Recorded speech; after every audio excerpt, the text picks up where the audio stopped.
When you're developing systems for anything in your business, the systems that you put in place have to actually function and work for you specifically. And when you have a system that is convenient and works with you in the way you naturally work, that's what makes a system really sustainable for you.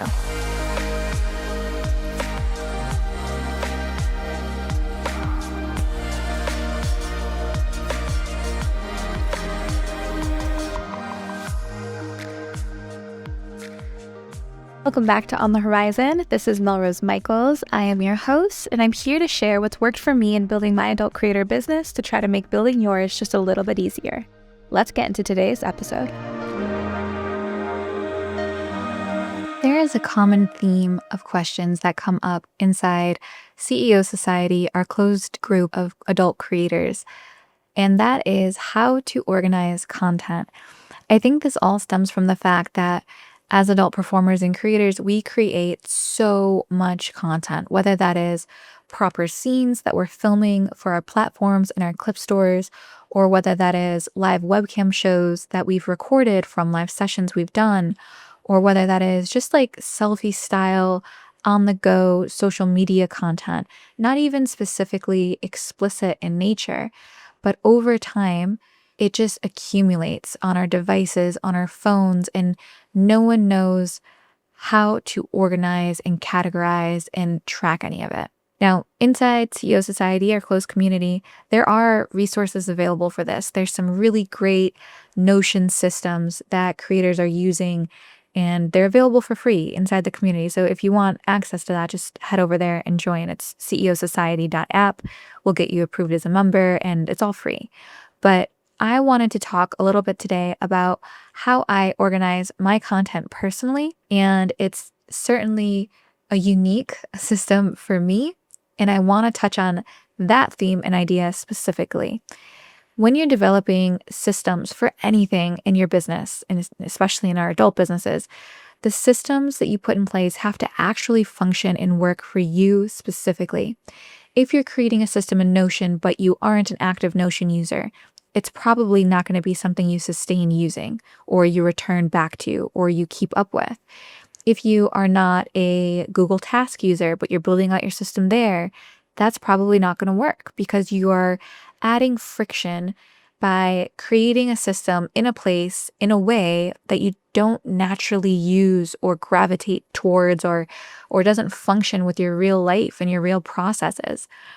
I work in a couple of different softwares across all my businesses. I monitor my tasks and kind of project management happens in Asana. My calendar and time management happens in Motion. And between those two things, a common thread that helps me with everything else is Telegram.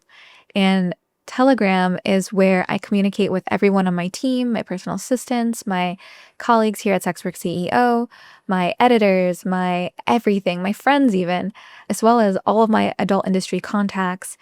It all is centralized for me on Telegram. So if you were to open up my iPhone and go into my screen time, you would find that Telegram has one of the highest usages across all of my apps on a daily basis. And that's because I kind of live and breathe in Telegram. It's where all the communication happens.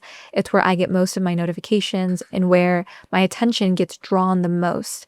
And that is simply a side effect of the way I live and work in my businesses. Now, with all of that said, that makes Telegram messaging app a really convenient place for me to do a lot of things. And one of those things is organizing my content. And this is such an unlikely way of using Telegram. This is an unusual use case for Telegram because it's not meant for this purpose, right? We think about organizing content and we think about utilizing a Dropbox, or we think about utilizing a Google Drive or a Notion system like I mentioned earlier. And all of those are fantastic options. A lot of those, Notion is free to an extent, but Dropbox is paid. Google Drive, you'll need to pay for storage upgrades. Telegram is not. So Telegram you can use for free in this way. And I think that's what makes it such a fantastic tool if you did utilize it for organizing content, especially for adult performers or creators who are just starting out.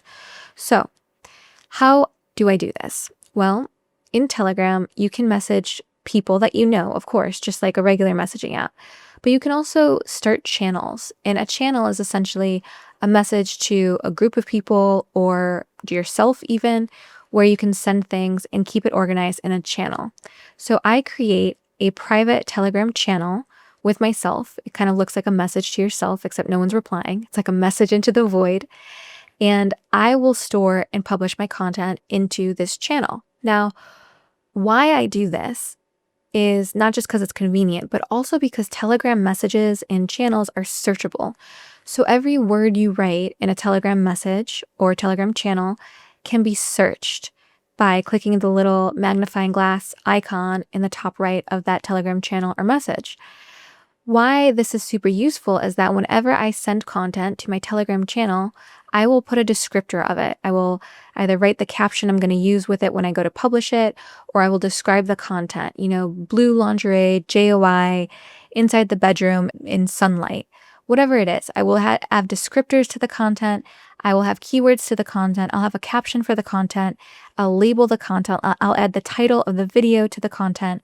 I'll add my publishing date to the content. I'll do all of that when I send it into that Telegram channel, because if I ever need to go to look for that content, all I have to do is tap that magnifying glass and search any of those number of keywords or descriptors or scene tags or titles or whatever it might be, the publishing date, and I can easily be brought up and the chat or the channel will jump straight to that content that I'm looking for. And this makes it so much quicker for me to locate content that I'm seeking, rather than something like Dropbox where I'm going into a folder, into another folder and hunting and trying to find things, or Google Drive, the same problem. When you can just put in a keyword and search it like you can in a Telegram channel, you're brought to it very quickly and you have access to it in a couple seconds, if that. And that for me really helps in terms of convenience. And when you have a system that is convenient and works with you in the way you naturally work, that's what makes a system really sustainable for you. So my Telegram channels and my content are easily searchable, so I can find things, which means if I'm chatting with a fan in DMs, I can easily find the content I want for them to send them in a locked PPV, because I can just search it up really quick and be brought right to it. The other benefit I find of doing this in Telegram channels is that I can download the content really quickly. So on Dropbox, on Google Drive, and these other systems, it takes a long time for the content to download to my device, back to my phone. In Telegram, it's very, very quick. And this makes this, again, very convenient. And convenience is a core component to a successful system that you're going to stick with and sustain. Now, the last component to why I find Telegram so useful is that it is a cloud-based messaging app.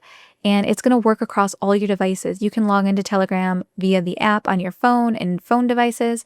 You can log into it via a browser or web app, and you can do it on an iPad, all the same. You can access it from all of your devices and have them open in multiple places if you want, meaning that you can pull content from anywhere very quickly and very easily. Now, one last thing I want to touch on with this topic is that I also send content to my Telegram channel in the same way or in the same order I plan on posting it to my adult platforms.